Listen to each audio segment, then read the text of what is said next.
Bueno, hoy invitamos a nuestra casa, la que también es suya, al periodista Hernán Dobry, graduado de la Universidad de Palermo y San Andrés, colaborador en diarios Clarín, El Cronista Comercial, Infobae, entre otros, para presentar su libro Operación Israel. También tenemos el agrado de recibir al profesor Ricardo Rivas, periodista profesional, docente universitario, consultor. Actualmente es presidente de la Asociación de Corresponsales Extranjeros en la República Argentina y vicepresidente de la UNAC, Unión Sudamericana de Asociaciones de Corresponsales, y es embajador de buena voluntad del Estado de Israel, designado por el señor ministro de Turismo de ese país, Stas Miseshnikov, desde noviembre de 2010. El profesor Ricardo Rivas acompañará en esta jornada al autor para que podamos analizar su trabajo desde diferentes perspectivas. Lo recibimos con un fuerte aplauso.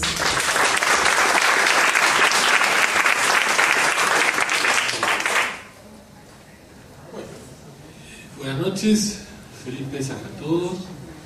Para mí es un gusto que me reciban aquí, realmente se los digo, se los agradezco con el corazón en la mano. Y acá dijeron disertación, y a mí las disertaciones me asustan un poco, así que preferiría que podamos convertir esto en una charla, en un ida y vuelta. Ya llegará el momento que ustedes van a generar preguntas, para discursos y todas esas cosas. Nosotros nos ponemos de este lado, vienen ustedes de acá y hacemos preguntas nosotros. Así que yo estoy muy contento de estar esta noche aquí con ustedes. Si ustedes quieren saber de qué se trata la obra de Hernán, que Hernán yo no lo veo solo como un colega periodista, no lo veo solo como un tipo que investiga con mucha responsabilidad, con mucha profundidad, con mucha fuerza, con mucho empeño cada investigación que desarrolla, sino que lo veo también como un querido exalumno, unos años atrás, antes que se graduara, y ahora lo veo como un relevante colega de claustro en la Universidad de Palermo, donde los dos nos dedicamos a lo mismo. Si me dicen cuándo empezó a trabajar Dobry en esta obra, tengo que decirles que creo que desde siempre. Hace más de una década que lo conozco y recurrentemente estaba con este tema, que tiene que ver no solo con la compraventa de armas durante un conflicto bélico finalmente, sino que eso sería común, normal, absolutamente racional, que cuando se lanza una guerra se compren armamentos, sino que tiene que ver con algo que creo que el mismo Hernán no percibía a la hora de comenzar estas investigaciones.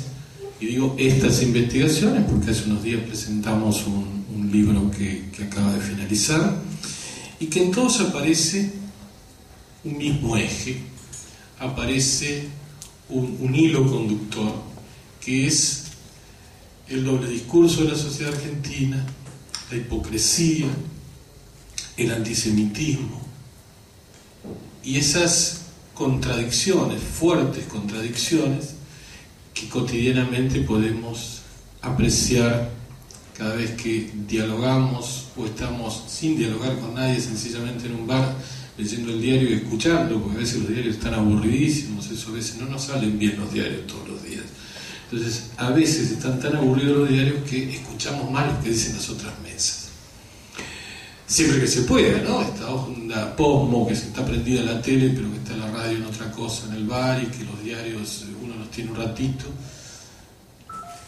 Pero las contradicciones sociales de la República Argentina son la constante en el libro de Hernán. Operación Israel es un libro sorprendente. Sorprendente porque fui testigo cuando algunos de aquellos que le dieron información clasificada a Hernán lo llamaron por teléfono espantados, diciendo, pero yo conversé con usted para darle esta documentación, pero jamás me imaginé que iba a publicarla. ¿Y para qué se la diste?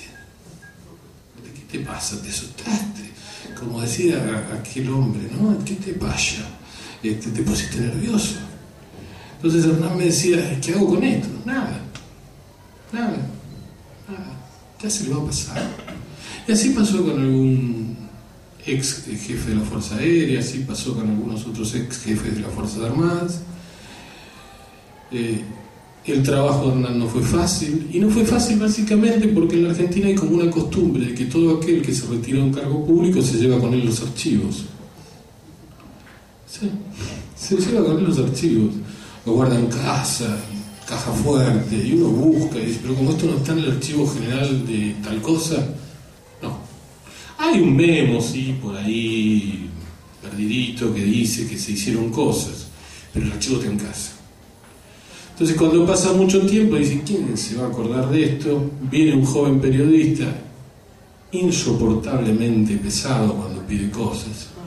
Es una característica realmente desbordante de Hernán. Yo la sufrí. Llegaba tarde todas las clases y siempre me explicaba que era una cosa que nunca le había pasado ni le iba a ocurrir nuevamente, y llegaba tarde y así se ponía de pesado.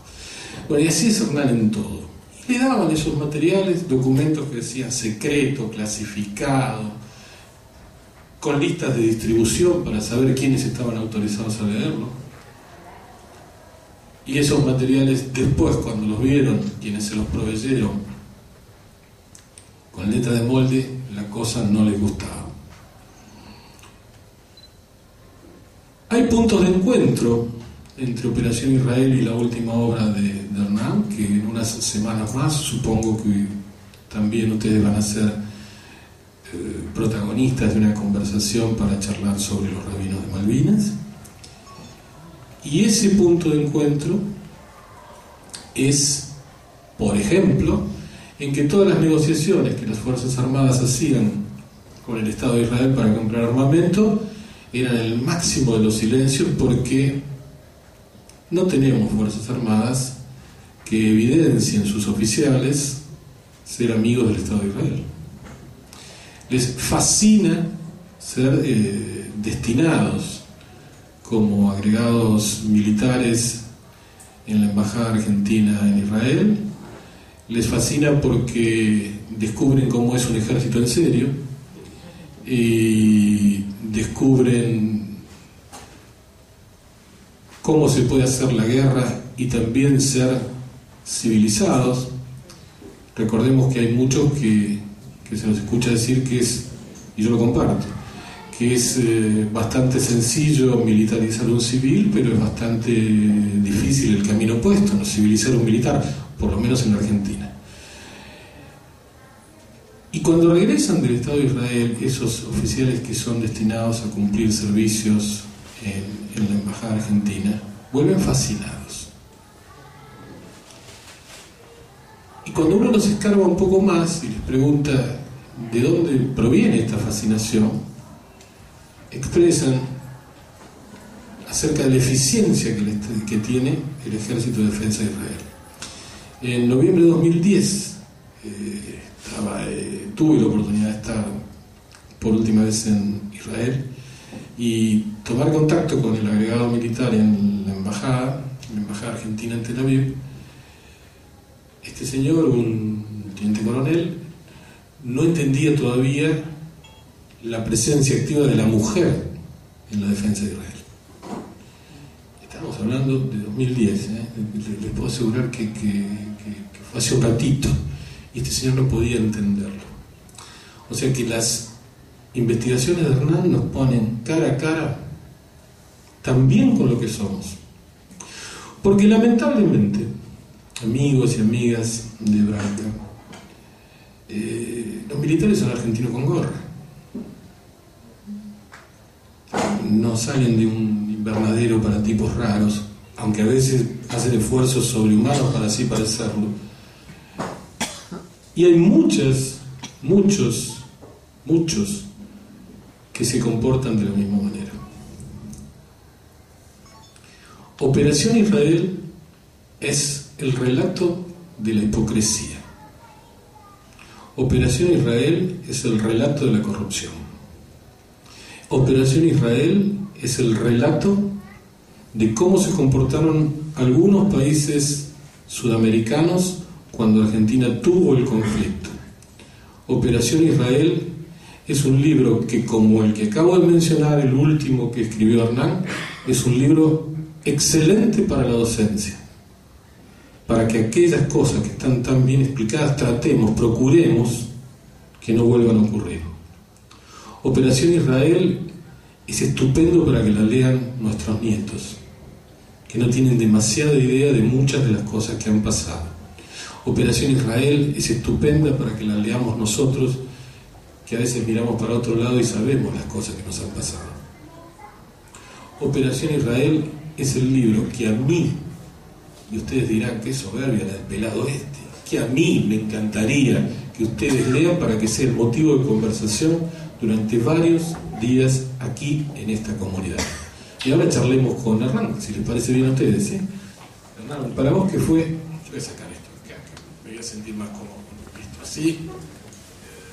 Discúlpame, Gaby, que saqué el micro. ¿Para vos qué fue Operación Israel?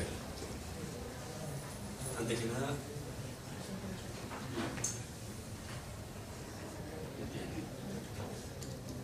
hola. Hola. Sí. ¿Se escucha? No.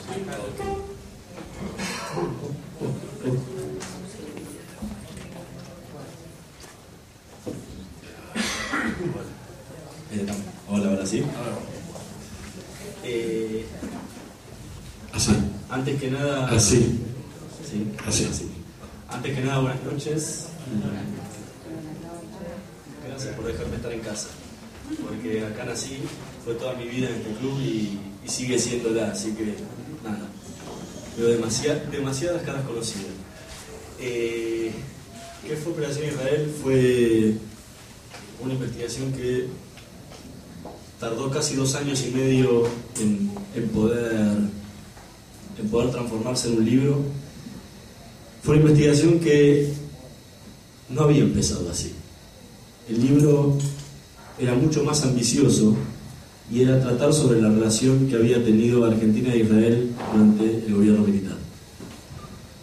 Pero un planteo bastante grande y bastante amplio como para terminarlo alguna vez, porque las relaciones entre los dos países son demasiado amplias y tienen muchísimas aristas. Pero había algo que siempre me había llamado la atención, y desde hacía muchos años antes, que tenía que ver con el tema de las armas.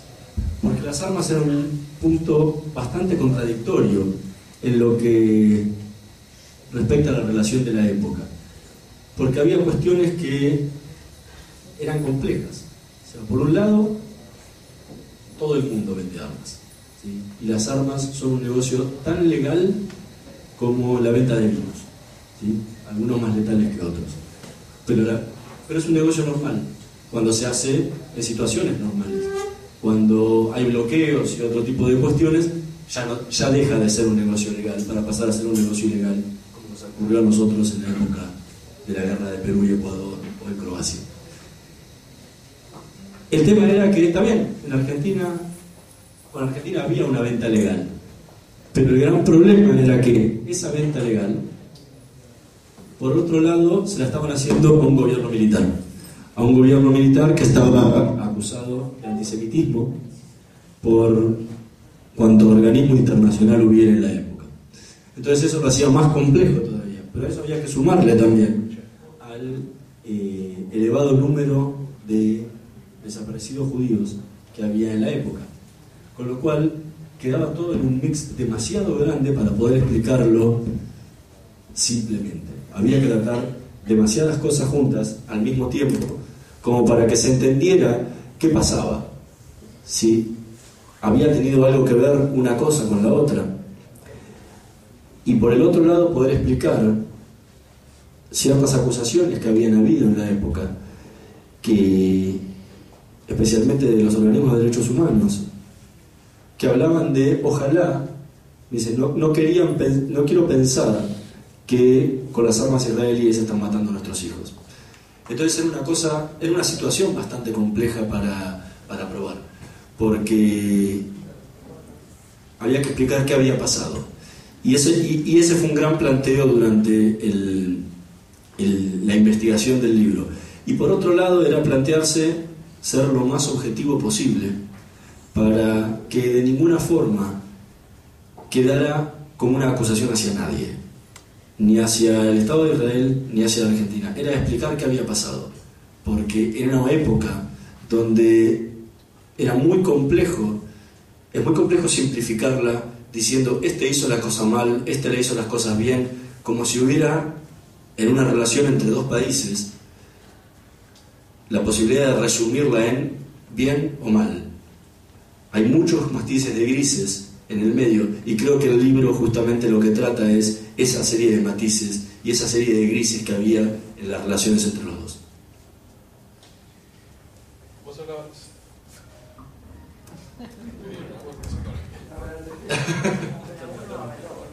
Discriminación. Yo te pregunto, ahora sí, ahora lo abriste. Hernán, cuando te encontraste con tantos grises, ¿perdiste la idea de cuál es el negro y el blanco? No, el problema es que era toda una serie de matices, y el tema era poder explicar. Falleció el micrófono. Ah, no, ahí está de vuelta. Era explicar qué eran estas cuestiones. Era explicar por qué Argentina compraba armas a Israel. Había tantos países en el mundo para comprarle armas. ¿Por qué comprarle a Israel cuando encima el sentimiento de la mayoría de los miembros de las Fuerzas Armadas, a mí no me gusta hablar de las Fuerzas Armadas como institución, pero la mayoría de los miembros de las Fuerzas Armadas con los que trataba tenían rasgos antisemitas? Entonces, las Fuerzas Armadas no son antisemitas en Argentina. Especialmente la Fuerza Aérea. Especialmente, pero las Fuerzas Armadas no son antisemitas, ¿sí? Las instituciones no son antisemitas, es la gente que la compone. Entonces, hablar que el ejército es muy difícil. Y me encontraba con esa contradicción, primero. Después me encontraba por qué Israel le vendía armas a la Argentina, sabiendo que era una dictadura. Y ahí había que empezar a plantearse por qué Israel vendía armas. No a la Argentina, por qué Israel tenía que vender armas en el mundo. Y ahí empieza a quedar un poco más claro cuál es esta situación y cuál es el por qué se da todo esto. En relaciones internacionales suelen llamarlo realpolitik. En castellano básico lo llamamos pragmatismo a rajatabla. Y era la necesidad y la urgencia estaban más importantes que cualquier sentimiento o cualquier política que tuviera en contra de lo que podía llegar a estar haciendo Argentina. Y eso es lo que pasó. Ahí es donde se empiezan a encontrar los negros y los blancos y los grises intermedios. O sea, Israel nunca le hubiera interesado venderle armas a ninguna dictadura en el mundo. A Israel nunca le hubiera interesado venderle armas a una dictadura como la Argentina. A la Argentina nunca le hubiera interesado comprar armas a Israel. Y mismo le tenía cerradas las puertas históricamente a los vendedores cada vez que le querían ir a vender, aunque sea un tornillo.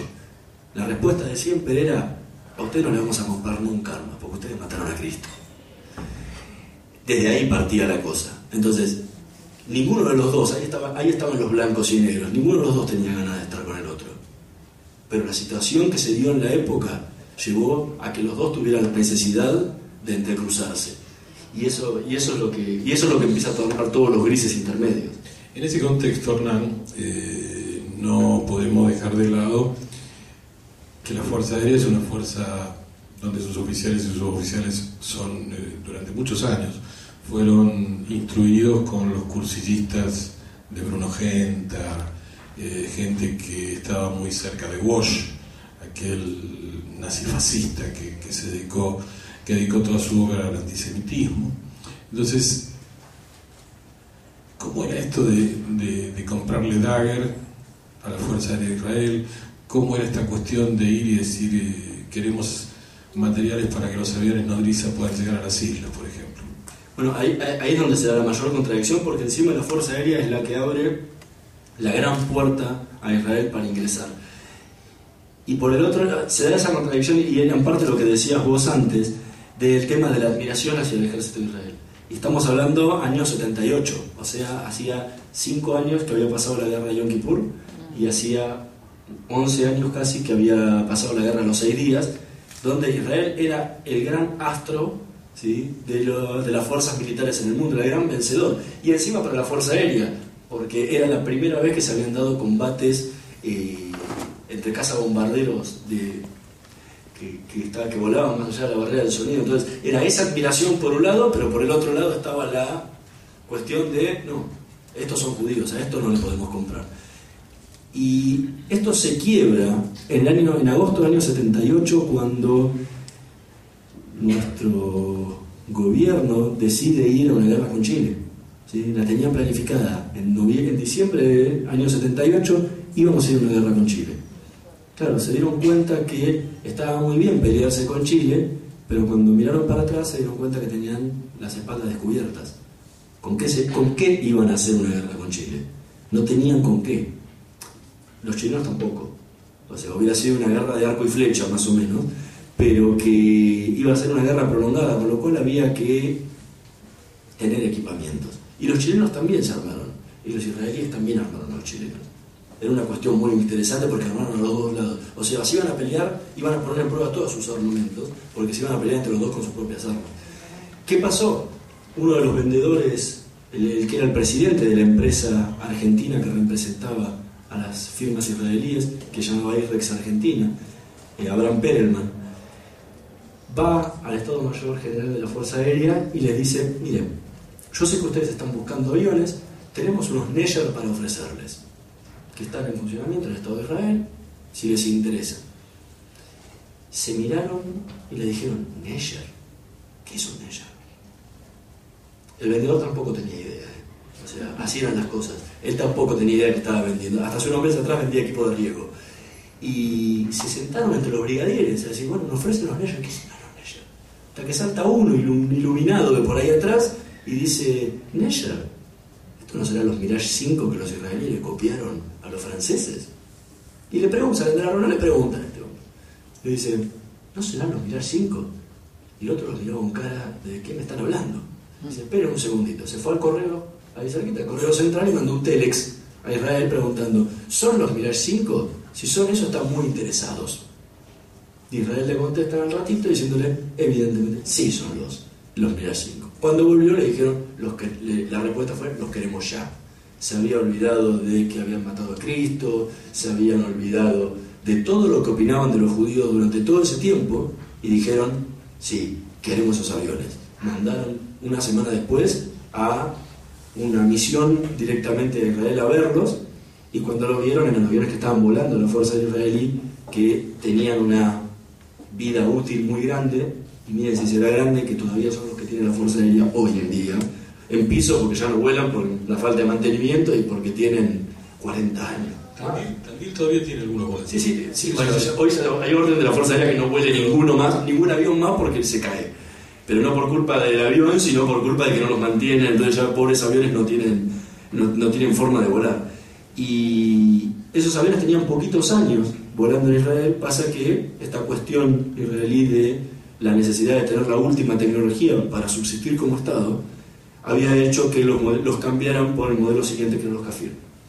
Entonces dejaban de usar algo que estaba en actividad y estaban disponibles al día siguiente, al punto de que la primera tanda de Dagger llegaron en diciembre del 78, o sea, justo para ser utilizados en la que iba a ser la guerra con Chile, y que afortunadamente la intervención de Juan Pablo II y el cardenal Zamoré lograron frenar, porque hubiera sido una locura que no sé si hasta el día de hoy nos seguiríamos matando los tiros del otro lado de la frontera.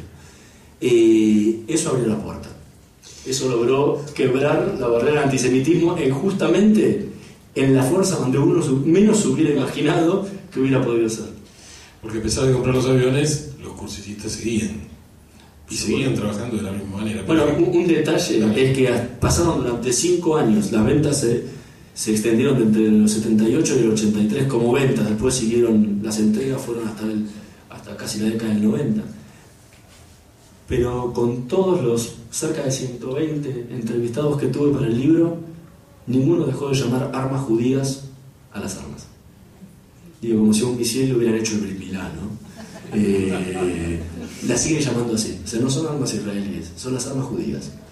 El triste recuerdo de la dictadura hitlerista, ¿no? Cuando hablaba de la ciencia judía. O sea que no deberíamos sorprendernos para nada, pero fíjate cómo las historias se cruzan, porque el primer gobierno de Perón, los ferrocarriles ingleses son nuestros, y el rearme de Perón se hace con los aviones Gloster, que se van a comprar a Inglaterra, y esos aviones Gloster, que son los aviones, yo tengo 61, parezco 59, lo tengo claro, pero son los aviones Gloster que uno vio volar en cada golpe de Estado que hemos tenido en nuestra historia. Actualmente vivo en Mar del Plata, estoy muy cerca de la base aérea, y lo primero que encuentro cuando entro en la ruta es un Gloster que me lleva siempre a las épocas de golpe de Estado, ¿no? Fíjate que esa contradicción también, los ferrocarriles son nuestros, pero los aviones, dale, que los traigan, total, esto nos hace falta. Hay otra anécdota que algún día les voy a contar de cómo llegaron esos aviones, que es mucho más divertida que esta que les estamos contando hoy. Hernán, el rol de Perú, las triangulaciones, contame eso, porque eso es muy de película. Bueno, es que ¿existe la película en esto? Habría que hacerlo. ¿No? Y el tema fue que, más que nada, no solo el rol de Perú, sino el rol de Israel en la guerra, es interesante porque cuando se recuperan las Islas Malvinas y cuando ya se veía venir la guerra en serio, los que eran los dueños de IRREX era una empresa argentina que era israelí, o sea, era una subsidiaria argentina de una empresa israelí que se llamaba IRREX, acá era IRREX Argentina, que esa empresa estaba presidida por Gad Gitron, que era un santafesino que vivía, que había hecho Aliyah muchos años antes, y que a su vez era parte del grupo Clal, uno de los grupos industriales más grandes de Israel, que hace de todo, o sea, de siderurgia, pasa por todos los sectores que ustedes quieren. Tadirán está, disculpen, Clal está. El presidente del grupo Clal era un argentino también, o sea, no era un argentino, era un inmigrante europeo que había venido en la época de la Shoah a Argentina, estuvo unos años acá en Argentina, y cuando se crea el Estado de Israel hace Aliyah de vuelta, y bueno, hace Aliyah y se va del país. Y estaba casada con la hija del primer embajador de Jacob Zur, del primer embajador israelí acá en Argentina. Eso lo llevó a ascender muchísimo. Aaron Dobrat se llama, falleció hace un par de años, y él llegó a ser uno de los mayores millonarios que hubo en Israel. Dobrat y Gad Gitron se van a la oficina del primer ministro después de una reunión de gabinete y piden entrevistarse con Begin en ese momento para explicarle por qué Argentina necesitaba que Israel le siguiera mandando armamentos y que no bloqueara toda la posibilidad de que llegara esos armamentos al país.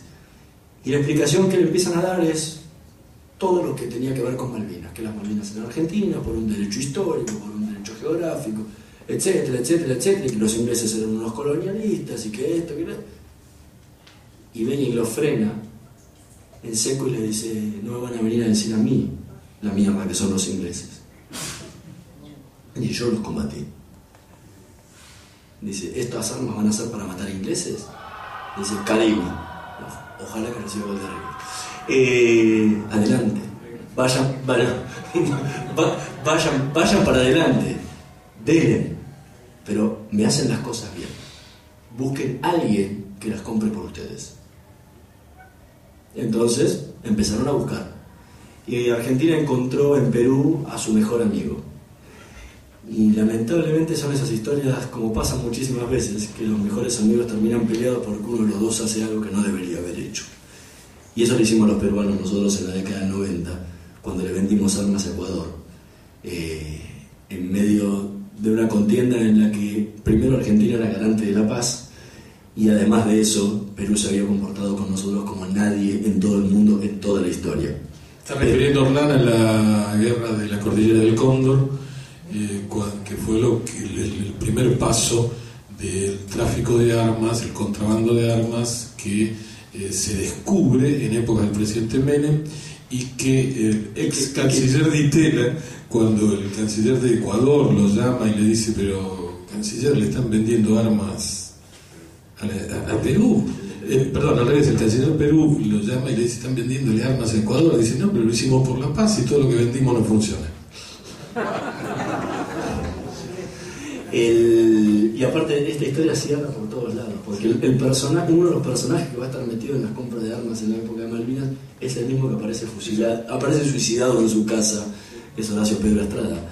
El tema es que Perú se ofreció a hacer algo que no hace nadie, pero absolutamente nadie, a firmarle a la Argentina órdenes de compra en blanco, para que comprara en su nombre todo lo que quisiera.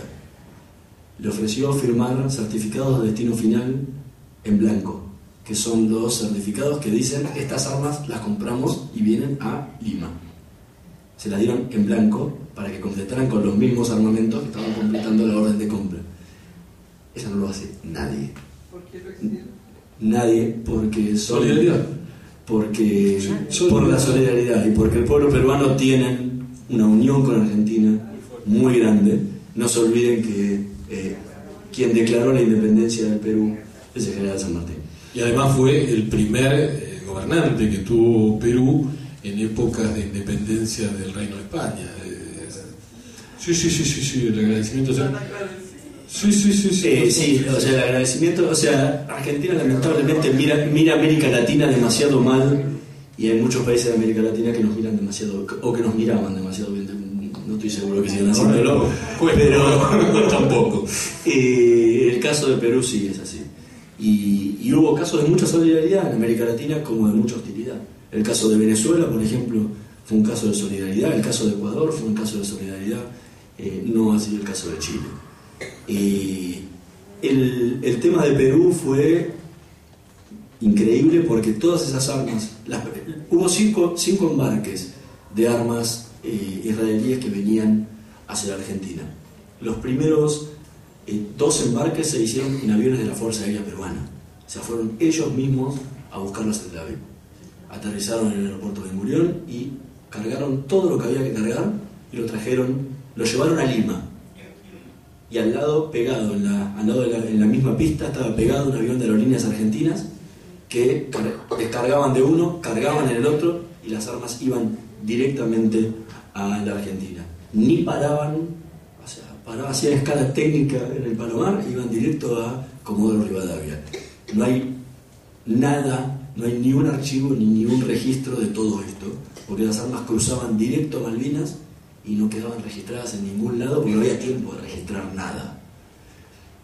Los 3 vuelos siguientes ya se tuvieron que hacer en un avión de una empresa especial de transporte que el Mossad le pidió específicamente a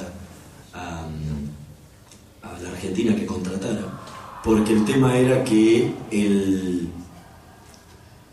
el tamaño de los equipamientos que tenían que traer era tan grande que los aviones peruanos no entraban, entonces se necesitaba aviones muchísimo mayores.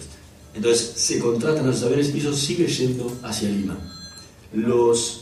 La última gran compra que hacen, lo interesante de todo esto es que los servicios de inteligencia ingleses sacaban fotos en Lima mientras los otros estaban cargando los aviones, o sea, sabían todo lo que hacían. Y ayer me preguntaba un amigo algo que no le pude responder, y era: ¿por qué no lo frenaron?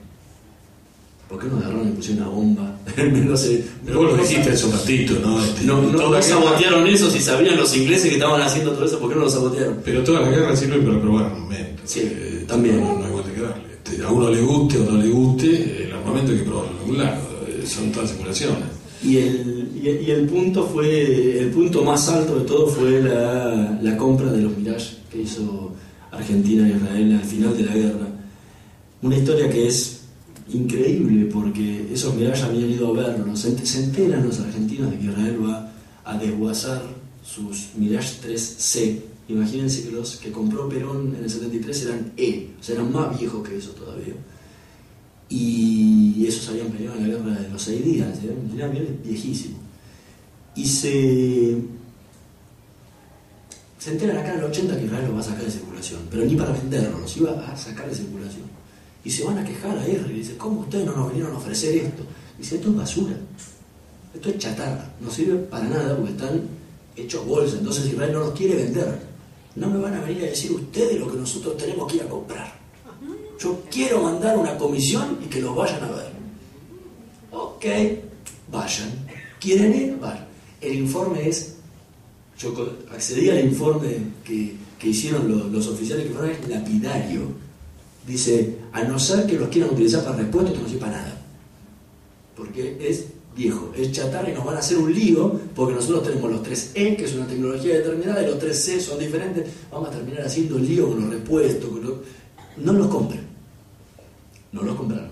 Año 80. Viene el año 82, y en la guerra, cuanto traficante de armas había, venía y presentaba una carpeta por esos aviones. Había 20 y pico de ofertas. Una de ellas, el único que no ofertaba era Israel. O sea, IRREX nunca le ofertó esos aviones. Pero va el comandante de la Fuerza Aérea y dice, mire, queremos estos aviones. ¿Por qué? Porque las bajas que estaba teniendo la Fuerza Aérea Argentina hacía que se necesitaran aviones para seguir volando al precio que estuvieran, como estuvieran. Y nadie te da aviones al otro día. Un avión no está en la estantería de una fábrica, hay que fabricarlo. Y se tardan mínimo 2 años. Entonces no podías aguantar, había que comprar lo primero que hubiera. Y lo primero que había era eso, nada más. Y encima, como estaban dispuestos a venderlo, no había ningún problema, lo podían traer. Y los israelíes dijeron, ni loco, estas cosas no, porque es un problema, no va a traer problemas, vamos a quedar mal nosotros. Los queremos. Finalmente se hicieron. Esos aviones se compraron a través de Perú. Y tuvieron un contrato que se llamó, lo llamaron entre ellos Topo. Porque nunca debía salir a la luz, debía estar escondido. ¿Por qué tenía que estar escondido? Porque Argentina no podía firmar un contrato con Israel, porque los aviones los habían comprado los peruanos. Tampoco le podían hacer a los peruanos que vayan a firmar el contrato. Todos estos papeles eran para que nadie se quejara. Si los ingleses se quejaban, decían, mira, lo compró Perú. Este contrato se firmó, un contrato ficticio por si pasaba algo, o había una sola copia que estaba en la caja fuerte del jefe del Estado Mayor General de la Fuerza Aérea. Esos aviones se pintaron absolutamente todos con la bandera peruana. Están las fotos de los aviones con la bandera peruana. Y se trajeron a la Argentina, después de esto ya había sido el final de la guerra, se trajeron ya cuando terminó la guerra. Y se trajeron por una simple razón, porque el brigadier Namidoso me lo dijo, porque es una cosa muy peleada dentro de la Fuerza Aérea esto de por qué se compraban esos aviones. Y él me dijo solamente una cosa, yo tenía que dejar la fuerza al que siguiera y le tenía que dejar las espaldas cubiertas, porque no se olviden una cosa, después de la guerra de Malvinas podía venir la guerra con Chile. Al saber que éramos débiles, podían venir a atacarnos tranquilos, pero yo le tenía que dejar por lo menos algo que volara. Miren cómo será la Argentina, que los aviones volaron hasta el año 92. O sea, acá los repararon, los ataron con el hambre. Igual tampoco tenían la necesidad de algo, como la necesidad que tiene Israel, que necesita algo de primera categoría. Acá con algo que huele, un par de plumas que anden, están más que cubiertos. Entonces no tenían mucho problema y esos aviones les servían por lo menos para hacer número. ¿Qué hubieran pasado si hubiera habido una guerra? Nadie lo puede saber. Pero el caso es que esos aviones llegaron y se mantuvieron hasta la década del 90. Y todo gracias a Perú. Si ellos no se hubieran propuesto para eso, ni esos aviones, ni buena parte de los equipos que se tripularon desde Lima no hubieran llegado y la guerra hubiera por ahí tenido un desenlace mucho más corto. Hernán, y te voy a hacer una pregunta que a lo mejor no tenés respuesta, pero bueno, no podés tener respuesta para todo. ¿Y por qué crees que se fueron a comprar armas a Israel, más allá de las necesidades y todo lo que explicaste? ¿Y por qué crees que Israel se las vendió, más allá de las necesidades y todo lo que explicaste? ¿En la guerra? No, en el posguerra, o en el antes de la guerra. En el antes de la guerra, porque el posguerra... La guerra desapareció todo. Digamos, después del 83 desapareció todo lo que fuera compra de armamentos al mundo. O sea, el gobierno de Alfonsín, una de las primeras cosas que hizo fue recortar el presupuesto militar, así que a partir de ahí se acabó el rearme argentino en general en el mundo. Siguió llegando lo que había estado pautado antes, y ni así, porque después el gobierno de Menem, los submarinos que tendrían que haber llegado armados de Alemania llegaron desarmados. Sí, llegaron desarmados y se vendieron como chatarra por ahí por el mundo. Así que habíamos pagado millones por algo que ni usamos. Y ahí tuvo la Thyssen también jugando. cosas. Sí, igual es paradójico una cosa, y eso lo hablaba con uno de los vendedores de armas de la época. Los vendedores de IREX eran todos judíos, ¿sí? Y los mayores vendedores de armas de la historia argentina fue una empresa que se llamó Pittsburgh, cuyos dos dueños también eran judíos, y cuyos dueños eran los representantes de la Thyssen alemana, que fue la mayor proveedora de armas que tuvo Argentina. Digo, es paradójico, ¿no? Que tanto antisemitismo en las Fuerzas Armadas y todos los que le vendieron las armas, con todos los que tenían que negociar eran judíos. Sí. Eso no deja de ser interesante. Eso uno lo encuentra en todos los archivos. Y además de la señora, ¿quién más quiere preguntarle algo a Hernán? Aprovechen hoy porque después los fines de semana que viene son para descansar. ¿Quién más? Aquí tenemos una pregunta. Espere que le llegue el micrófono. Vamos Gaby. ¿Alguno sabe cómo va el partido? Por favor, en serio. 3-0, pero... Valoren que estamos acá y no estamos en el Monumental, por favor, porque... Sí, yo ahora soy de la B, ¿qué voy a hacer? Adelante, señora.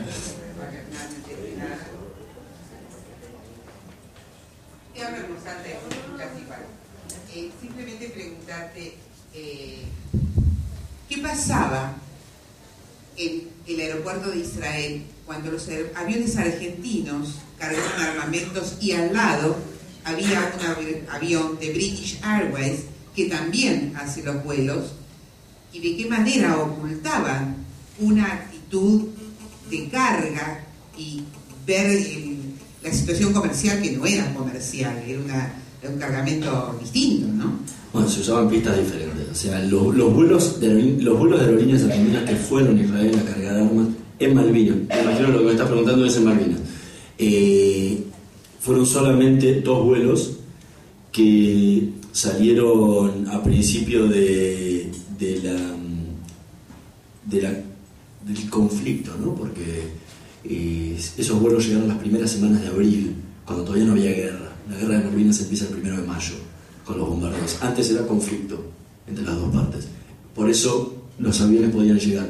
Y segundo, no había mucho problema de intereses, porque todo lo que cargaron esos aviones en Israel eran compras que se habían hecho en el 80 y en el 81, que tenían esquemas de entrega. Como les decía, los armamentos no se compran, no los sacan de la estantería como si fuera una ferretería, hay que encargarlos con mucho tiempo de anticipación, y esos equipamientos que estaban cargando los aviones de aerolíneas argentinas se habían comprado en 80, 81, entonces son compras preexistentes y no podés decir absolutamente nada, más cuando Israel no estaba plegado a ningún bloqueo. El bloqueo que impone Inglaterra junto con la Comunidad Económica Europea, con el Commonwealth, y después se pliega a los Estados Unidos, sí era un bloqueo, pero era de ellos, no era un bloqueo de la ONU, que está prohibido vender armas, como pasaba en el caso de Croacia, que había un bloqueo de las Naciones Unidas. Entonces todos los países estaban metidos en eso. Acá era una cuestión unilateral de los amigos de Inglaterra que bloqueaban. Israel estaba en la posición de nosotros ni esta ni la otra, pero tenemos compras preexistentes, no podemos quedar mal si esos equipos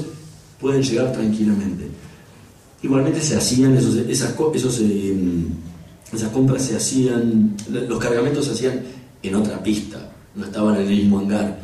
Cuentan los pilotos, en una nota salió hace poco en Clarín, que iban a hangares subterráneos, donde cargaban todo subterráneo y después despegaba cuando tenía que salir. Pero no era algo que estaba a la luz del día. Les cuento una anécdota así para que se entienda un poco cómo era la cuestión. Cuando venden los Dagger en el año 1978, o sea, los Neger, que acá se llamaron Dagger, ¿no?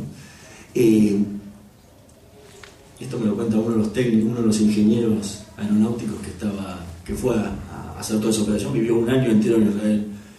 Y él decía que el día del cargamento, el primer cargamento que se va a hacer, los invitan a que participaran y les dice que bueno, que a las 9 de la noche se juntaban todos a cenar en un comedor inmenso que había en la base. Dijeron, ¿a cenar? ¿Tipo qué le pasa?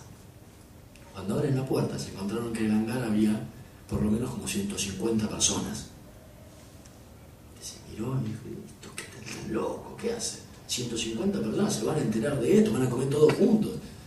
Claro, 150 personas incluía todos los transportistas, todos los que iban a participar, los que iban a tener que bajar los carteles para que pasaran los aviones, los que cargaban los aviones, los que los iban a descargar, los que los iban a instalar en los aviones. Toda esa gente estaba sentada ahí comiendo junta. Claro, estos hombres no lo entendían, porque acá los oficiales comen por un lado, los suboficiales comen por otro lado, y los soldados comen en el baño, más o menos. Entonces, ellos no podían entender que había una camaradería, que eran todos iguales, y que iban a participar todos juntos en una operación que después fue hecha milimétricamente. Todo estaba contra el reloj. Los aviones salían a tal hora, pasaban por el cartel tanto, había que bajarlo, porque era la misma ruta que pasaban los autos, y todo eso hizo de madrugada. A las 4:30 de la mañana, todos los aviones tenían que estar subidos arriba del barco, porque no es como el Shabbat, al revés. Cuando salía el sol, el barco tenía que estar en mar abierto, porque esto se hacía de noche para que no lo captaran los radares de los países extranjeros. Entonces pudieran saber que se estaba haciendo esa operación. Es la tapa del libro, la foto esa de la tapa del libro justamente es cuando están cargando el avión de noche. Por eso es una foto en blanco y negro, porque ni en colores dado. Esto es lo que se llama la lógica en la sociedad civil, en el mundo de las empresas, se llaman los conjuntos de calidad, donde se hacen task force que trabajan directamente en el lanzamiento de un producto y que trabajan absolutamente todos. El aeropuerto Ben Gurión es enorme, así que se pueden hacer cosas en cualquier lugar que muchos no se pueden enterar. Lo único que queda todavía son el naranjal, ese chiquitito, ese queda, pero y lo pude ver, pedir a ver el naranjal. Así que, pero esa cuestión de hacerlo de noche para que fuera oculto, para que nadie lo pudiera ver, para que nadie supiera, así se hacían las operaciones. El problema grande es que Israel encima siempre tiene que hacer todo secreto, porque Israel no vende armas al mundo, Israel se desprende de armamentos. Y cuando vos te desprendés de armamento le estás dando una noticia al enemigo de que eso no lo tenés más. Ok, tampoco sabes si tenés algo nuevo, pero sabes, si vos le decís a alguien que esto lo vendiste, quiere decir que ya no lo tenés más en tu arsenal. Entonces era una alerta muy grande. Y por otro lado tampoco lo podía decir porque sus aviones iban a Argentina, y Argentina tampoco quería que se supiera, porque iban a ser utilizados para la guerra con Chile. Entonces tampoco quería que supiera Argentina, que Chile supiera cuáles eran los armamentos que tenía Argentina. Entonces tenía que ser todo secreto. Y así se manejaron todas. Hasta el punto tal que hasta el día de hoy, todo lo que se vendió en esa época es secreto. O sea, todos los documentos que yo conseguí para el libro los conseguí acá en Argentina. No logré hablar con un israelí sobre el tema de armamentos. Nunca. Está prohibido, así hayan pasado ya casi 35 años de esas operaciones, que la mayoría de todos esos equipos ya ni existan, pero no van a hablar nunca de eso. Ese es el punto. Así de secretas fueron las cosas. ¿Cómo se entrenaron los pilotos? Sí, esa es una de las preguntas que yo quería hacer, porque realmente era un tema que yo conocía, el tema de la venta de las armas de Israel, y tuve la posibilidad de hablar con un brigadier. No me lo pongas, todos escuchan. No voy a dar el nombre de él, esta persona falleció, ya era una persona muy importante de la Fuerza Aérea, y había comentado el tema de la compra de los aviones, y una de las cosas que me había llamado la atención era cómo era la instrucción que recibían. O sea, eso es muy importante porque fue muy secreto, acá no se supo nada, yo me enteré por esta persona, tercero, pero realmente era una cosa que no entraba dentro de mi cabeza, porque era la idea, digamos, que siempre tuvimos de que la Fuerza Aérea, o sea, digamos, los militares eran totalmente antisemitas, que con los judíos no se podía hacer nada, y la realidad era que se estaba haciendo, y era un negocio muy, muy grande, y esta gente iba a Israel, donde la instrucción se las daban ahí, no era que venían los aviones acá y se daban acá. Bueno, eso es interesante porque, o sea, normalmente en todos los contratos de venta de aviones incluyen parte de la instrucción. Y normalmente las instrucciones se hacen en los países de origen, más que nada cuando son sistemas desconocidos. Israel era la primera vez que iba a recibir pilotos de extranjeros para instruirlos en Israel. Normalmente Israel lo hacía en el exterior. porque no quería nada de todo eso. Pero era tal el volumen, era la mayor venta de aviones que había hecho Israel en su historia, era tal el volumen que aceptó recibir a los pilotos argentinos para instruirlos. Aparte de eso, no solo los pilotos, fue todo un grupo muy grande de ingenieros, no solo para instruirse, sino que Argentina, luego de pasada esa locura de la guerra con Chile, dijo, ok, bueno, en vez de que vengan los aviones tales como están, vamos a hacer las refacciones para ponerlos a punto como nosotros queremos. Entonces había ingenieros aeronáuticos que vivieron cerca de un año en Israel, convivieron palmo a palmo con la gente de la CIA, que es la industria aeronáutica israelí, y trabajaban palmo a palmo. O sea, era increíble. Como me decían los vendedores de armas, cada vez que volvía uno de esos de Israel era un poquito menos antisemita, aunque sea. No llegaban a tratar de lograr que eliminarles todo, pero eran mucho menos antisemitas que lo que eran antes. Y lo de los pilotos es algo interesantísimo, porque primero hubieron dos cosas, ¿no? Primero fueron a Israel a entrenarse durante bastante tiempo y se llevaron una impresión increíble, porque el israelí, a diferencia del francés, porque estamos hablando que son Mirage 5 franceses, ¿no? O sea, era el mismo avión que compraban en Francia, y se daba algo muy interesante, porque esos mismos pilotos habían sido entrenados en los Mirage 3, que era una versión diferente, en Francia. Entonces iban a validarse, a que les dieran el certificado de que podían volar los Mirage 5.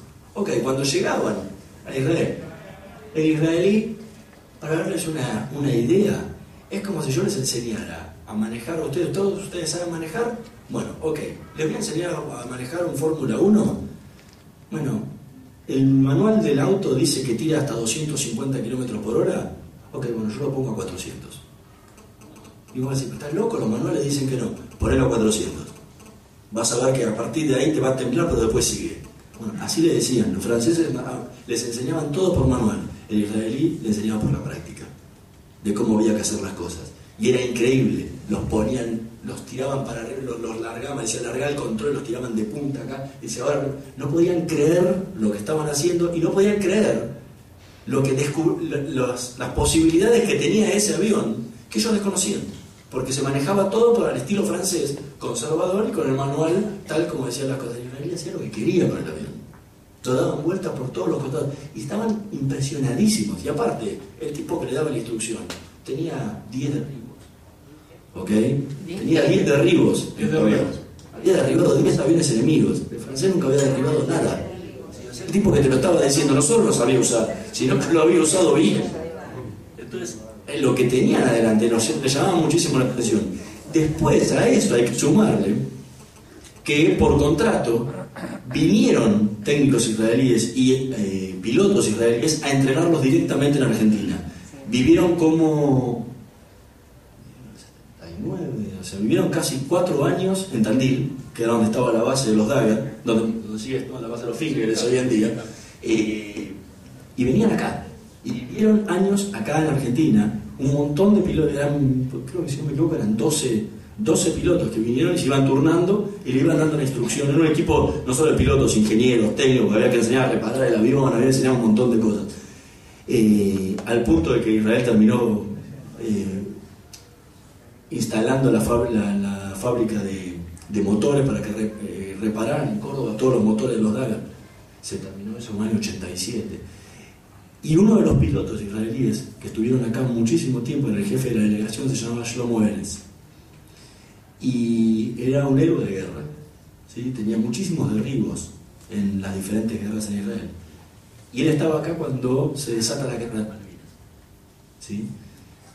Y lo agarra al brigadier Wagner, que era el jefe de la base de Tandil, y le dice, yo quiero ir a volar, yo quiero ir a la guerra. Dejame que yo sé manejar el avión, yo quiero ir. Obviamente acá le dije, estás loco, de ninguna forma te vamos a dejar ir, y al final no fue. Pero dijo, yo quiero ir a volar. Mi familia sufrió los ingleses, y yo los odio con todo mi corazón. Yo quiero ir a pelear contra ellos. Bueno, Acá le dijeron que no, era una cuestión.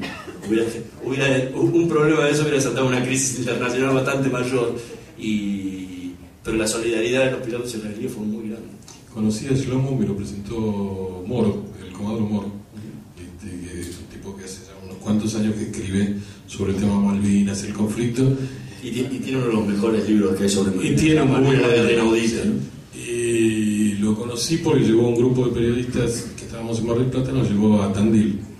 Y de visita estaba Shlomo y nos lo presentó. Y fue el que piloteó el Dagger con el que nos pasearon a muchos periodistas que nos animamos a subir.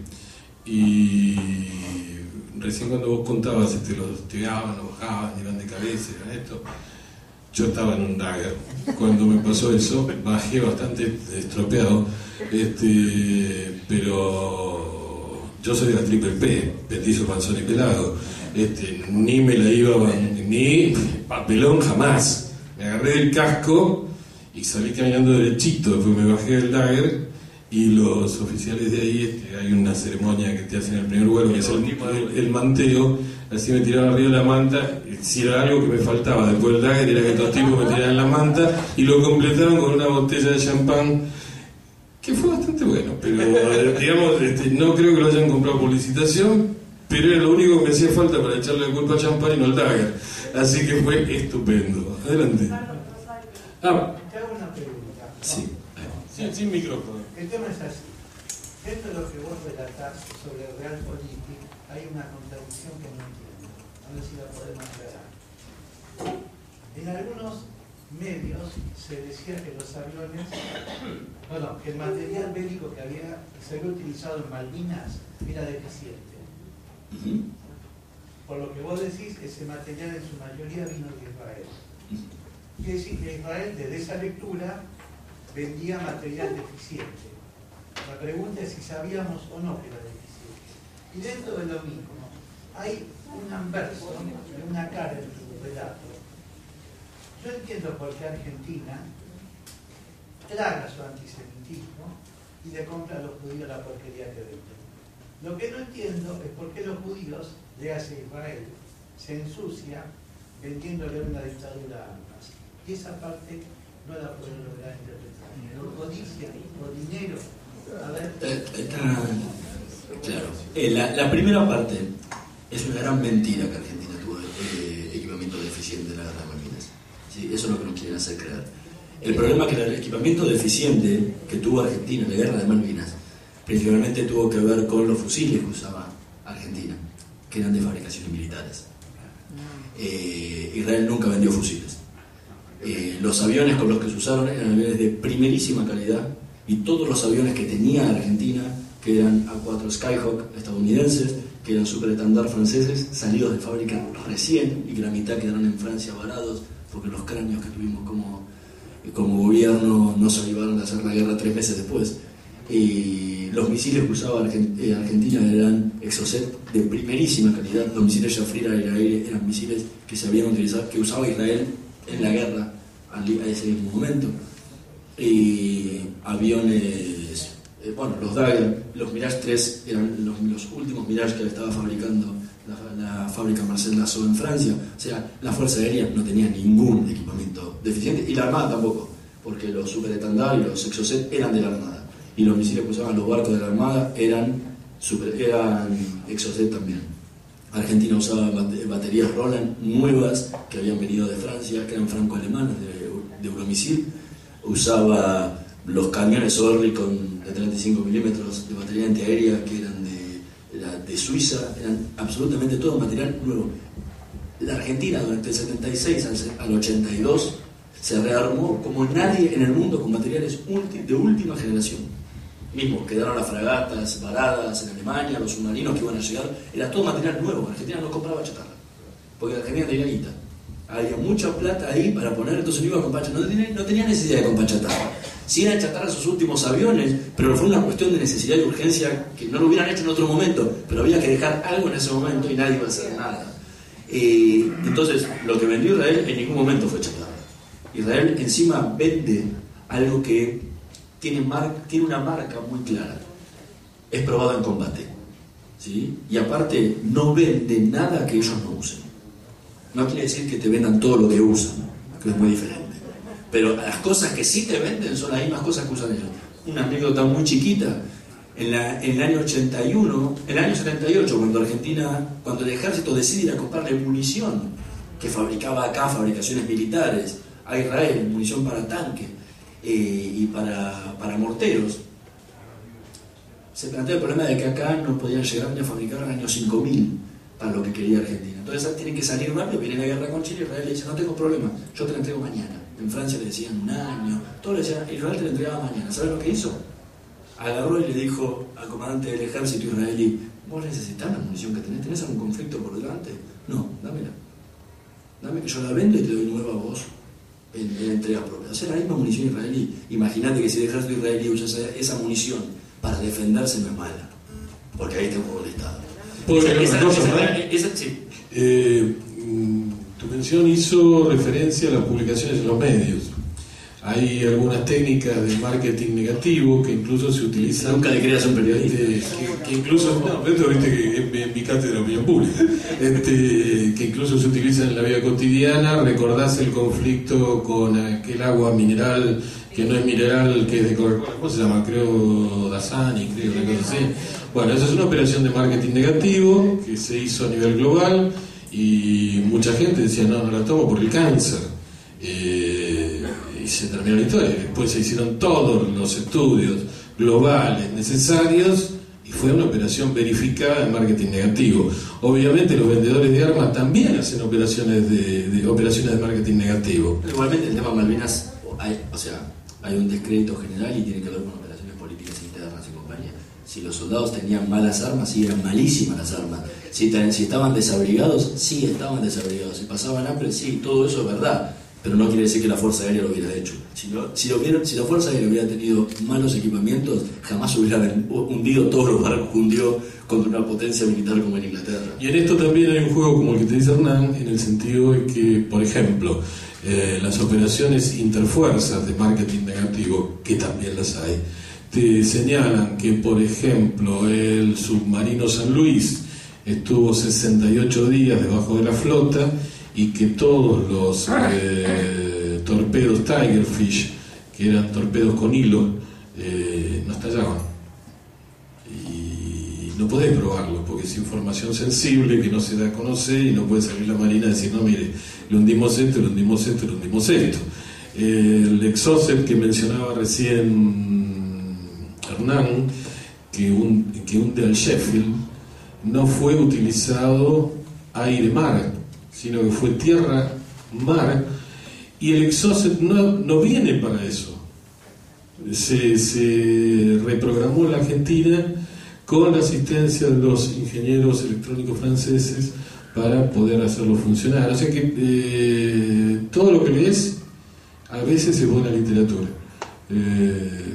pero acá está en juego cosas que no tienen demasiado que ver con la realidad. La otra pregunta sobre por qué Israel le vendió armas a la Argentina.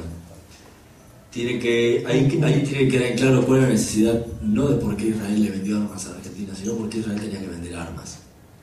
Porque no le vendió a la Argentina solo, le vendió a Perú, le vendió a Ecuador, le vendió a Chile, le vendió a Argentina, a Nicaragua, o sea, muchísimos países en el mundo.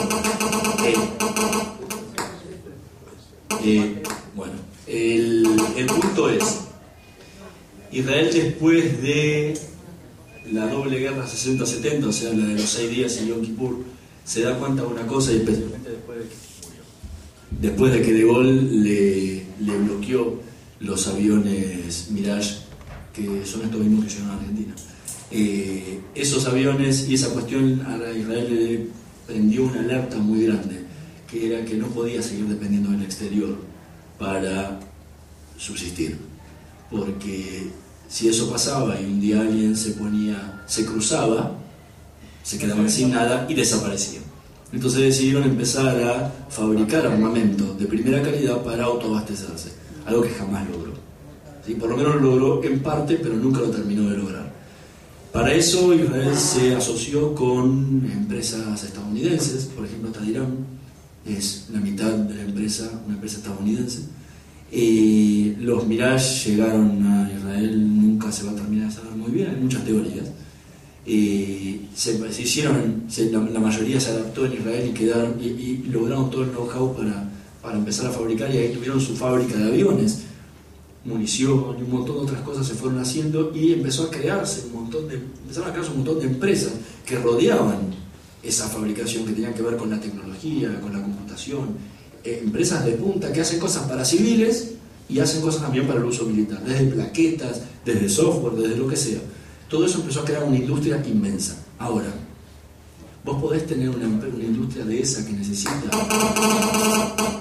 muchísimo de lo que tiene que ver con investigación y desarrollo, muchísimo de lo que tiene que ver con grandes inversiones de dinero para comprar tecnología y compañía para fabricar 50 aviones, 100 aviones. Es imposible. El costo que tiene para el Estado es inmenso. Y no nos olvidemos que estamos hablando de la década del 70-80, donde la recesión y la crisis financiera internacional eran muy grandes y los recortes en el mundo de presupuesto eran muy grandes. Israel no se salvaba de eso. Entonces, si vos tenés una industria armamentística muy grande, donde necesitas poner mucho dinero, es totalmente deficitario. Entonces tenés que tratar de achicar ese déficit lo máximo que puedas. Tenés dos formas: o recortás o amplias. Si amplias, la única forma que tenés es vendiendo al exterior. Ahora, ¿a quién le vas a vender? ¿A Estados Unidos? No, son licencias estadounidenses, ellos fabrican su armamento. ¿Para qué le vas a vender armas a Estados Unidos? No te va a comprar. La OTAN fabrica Alemania, Italia, Francia, todos ellos fabrican armamento también, iguales que lo que vendés vos. Tampoco te van a comprar. El bloque soviético, la Unión Soviética le vendía a todos sus satélites. Tampoco te van a comprar. ¿Y quién te queda? Los parias. O sea, los que nadie de todos esos le quiere vender. ¿Quiénes eran? Las dictaduras africanas, las dictaduras asiáticas y las dictaduras latinoamericanas. ¿Qué hacía? De esas dictaduras le vendía a Francia por abajo de la mesa. No, igual vamos a una cosa, ¿eh? Israel no le vendió armas a Argentina solamente. Durante la dictadura, Israel vendió como mucho el 10% de todas las armas que compró Argentina. Todo lo demás, y los mayores vendedores de armas a Argentina fueron Inglaterra, Alemania, Francia, Suiza, Austria, España. Durante toda la dictadura militar, España, Suecia, Bélgica, Canadá, Estados Unidos. O sea, no hubo nadie que dejara de venderle armas a Argentina por más de que había una dictadura. Entonces, endilgarle algo a Israel porque vendió armas fue uno más. El punto es que Israel, aparte de todo eso, tenía la necesidad de hacerlo. Si no vendía, no podía seguir fabricando y seguir haciendo cosas para poder subsistir como Estado. Entonces es una cuestión que hay que plantearla desde ese lado, porque al que le tenía que vender, claro, encima era la más fea de todas.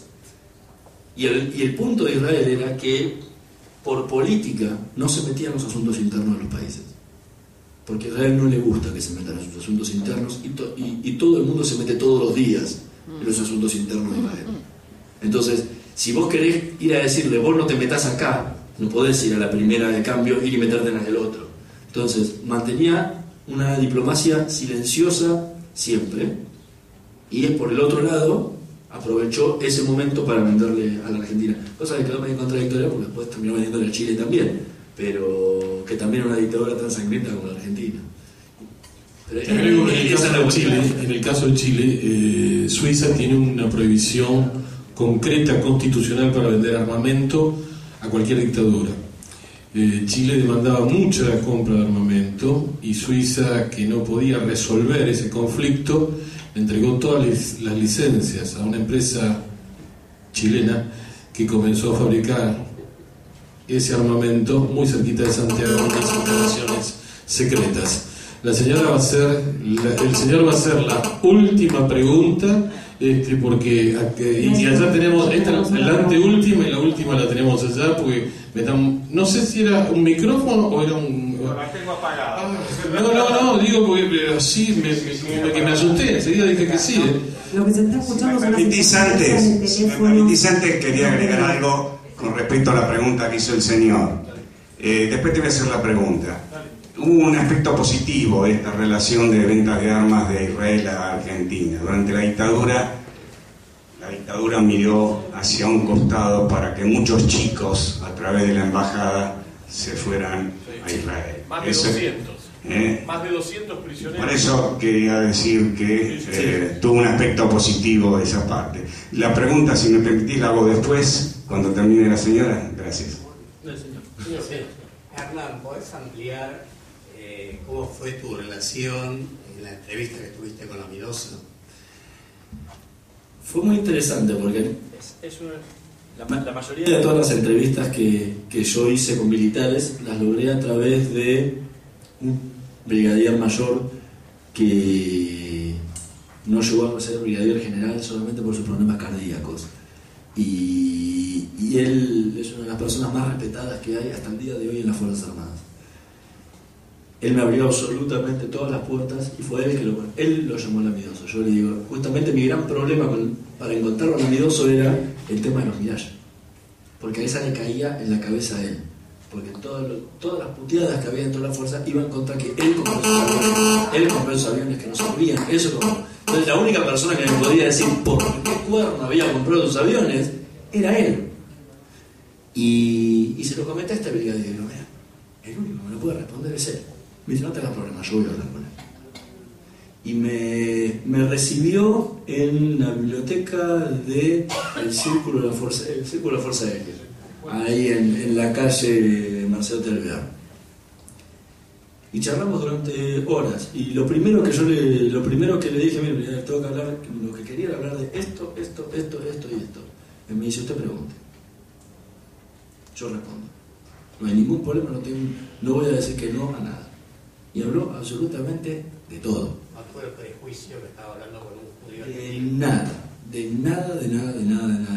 O sea, respondió todo. Siempre todos los que me hablaban me decían que era un tipo muy inteligente. Es verdad, es un tipo muy inteligente. Pero jamás en ningún momento tuvo ningún prejuicio de nada y respondió justamente y se hizo cargo absolutamente de todas las compras de esa gran compra que él había hecho. Y después tuve la posibilidad de entrevistarlo otra vez, pero ahí sí sobre su responsabilidad en la Guerra de Malvinas, que eso es totalmente diferente, pero eso lo entrevisté para el diario directamente, no solo eso, sino sobre en la negociación con el cardenal Zamoré y compañía, que era el secretario general de la Fuerza Aérea y podía hablar. Pero afortunadamente él quiso hablar, que fue lo que más me sorprendió de todo, y no de él, fue lo que me sorprendió de todos los militares que entrevisté. Y yo volví a casa siempre con la misma pregunta, y con mi familia lo comenté 25.000 veces, y la pregunta que me hacía era, ¿por qué me están contando lo que me están contando? ¿Por qué esta gente está hablando y no tiene ningún problema en contar todo esto a sabiendas que son temas delicados? Y sabiendo tu origen. Sí, 100%. Pero no tenían problema. Ellos te decían tranquilamente, te seguían hablando de las armas judías, te seguían hablando, y un brigadier con el que hablé le preguntaba cuál era el tema del prejuicio, me explicaba por qué era el prejuicio antisemita que tenía la fuerza. Te lo explican sin ningún problema. Y algunos te decían, sí, porque los judíos son los dueños de toda la plata del mundo. No tenía ningún problema, a sabiendas de que están hablando con un judío, no tenía ningún drama. Lo tienen tan asimilado que no creen que lo que están haciendo está mal. Exacto. Ese es el problema. Además estaban demostrando que eran antisemitas, que no eran antisemitas porque estaban hablando con un judío y no lo mataban. Definitivamente, esto no es un tema menor. Te digo que lo que te contó Hernán, cuando volvió a hablar con el Lamidoso, ese día teníamos clase en la facu, y veo que venía excitadito, así como medio loquito. ¿Qué te pasa, nene? Me dice, no sabes. Y me contó esto mismo. Pero me dice, ¿por qué me cuentan esto? No lo puedo creer. Me costó un café, pero me lo dijo. Ahora vamos, no te quedes ahora. Vamos. ¿Qué quería preguntar? No sé.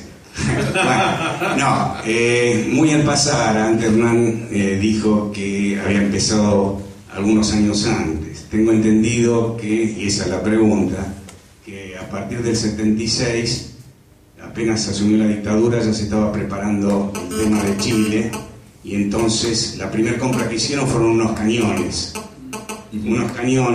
no de tipo antiaéreo, sino de cañones ofensivos. De hecho, una delegación, y eso es lo que quiero chequear, una delegación de militares, directamente en Israel, preparando no solo la compra, sino la práctica del tiro? Hubieron compras muy menores en Israel antes, o sea, de cosas que ya en la época, ya antes de la dictadura, solamente en democracia ya habían habido, bueno, no dictadura, pero ante otra dictadura, cuando Argentina compra los A4 Skyhawk, Argentina quiere más, y Estados Unidos, como su política lo marca siempre, vende por política. O sea, si te va a sacar algo políticamente te vende, si no, no te vende nada. Y los A4 Skyhawk eran estadounidenses. Y Argentina necesitaba comprar unos tanques de reabastecimiento en vuelo y unos misiles. Quería comprar los Sidewinder, en ese momento Argentina no tenía ni los franceses ni nada. Y cuando van a Estados Unidos le dicen que no se los van a vender. Porque a Estados Unidos te vende el avión pero el misil. O te vende el misil pero no el avión. Y van a necesitar las dos cosas juntas. Entonces, cuando quieren hacer eso, van a Israel. Y los israelíes le dicen, no te hagas ningún problema, yo te vendo el Jafrir. Y yo estos mismos tanquetas de reabastecimiento en vuelo te las vendo también, no tengo problema. Cuando se enteró de Estados Unidos, dijeron, no, ok, no hay ningún problema. Te mando los Sidewinder y te mando los... Entonces, era toda una cuestión de intereses y de presiones constantes. Así hubieron varias cosas que fueron apareciendo. Al final los equipos de estos de reabastecimiento en vuelo se los tuvo que vender Israel porque Estados Unidos no le quedaba en sus arsenales, entonces lo tuvieron que vender los israelíes directamente. Y así hubieron pequeñas cosas siempre que aparecieron, repuestos de cosas. O sea, no es rara la intención de ir a ver. El tema era que el momento de tener que ser proveedor, la puerta estaba cerrada. O sea, si Argentina necesitaba algo, iba a ir a ver. Pero siempre iba a ver Israel, iba a ver a Francia, iba a ver a Alemania, iba a ver a España, iba a ver a todos lados. Israel era una opción más y no siempre se iban dando cosas muy chiquitas, pero cosas muy puntuales. La cuestión de ser proveedor oficial, como lo era Francia, como lo era Alemania, como lo era Inglaterra, como lo era Estados Unidos, para los israelíes estaba vedado. Y algo que es importante aclarar, que creo que vos hablabas antes, es el tema de los rescates de gente. Y ahí hay una frase que dijo, yo no me acuerdo bien si había sido uno de los cónsules, que era Pinjas Habibi, que había sido cónsul acá en Argentina en la época de la dictadura, y él había dicho que, ¿quién dijo que las ventas de armas y los derechos humanos van por el mismo camino? Se puede hacer una cosa y se puede hacer otra cosa. Y el tema es ese, que Israel fue, durante la dictadura, el país que mayor cantidad de gente sacó de la Argentina. Tanto de la que corría riesgo de desaparecer, como de muchísimos presos que estuvieron a disposición del Poder Ejecutivo y que corrían muchísimo riesgo de desaparecer también. Toda esa gente la sacó Israel a través de un esquema que armó a través de Uruguay, donde le daban la nacionalidad israelí, los llevaban a Montevideo y de Montevideo los subían en vuelos que iban a Europa y en Europa iban directamente a Israel. Al punto de que muchísimos de los que sacaron se bajaban en Roma, en Madrid y compañía y nunca llegaban a Israel. Incluso hubieron muchísimos casos de los cónsules israelíes que eran los únicos que tenían la posibilidad de tener acceso a las cárceles para hablar con los presos. Eran presos políticos. Ningún país extranjero tenía acceso a las cárceles. Claro, pero esa cuestión de que el israelí es judío y que el judío no es argentino, bueno, esa cuestión hacía que los militares los dejaran ir a los cónsules israelíes a las cárceles y no dejaran ir a ningún otro. En las charlas con esos cónsules, donde le daba a Israel lo que se llamaba el derecho de opción, que hicieran uso de eso, que renunciaran a la ciudadanía argentina, y Israel les daba un pasaporte y con eso los liberaban de las cárceles y podían salir del país. Muchos de ellos decían que no, que Israel no querían ir de ninguna forma, porque no querían hacer la tzavá. Entonces de esa forma preferían quedarse en la cárcel que ir a Israel. Antes de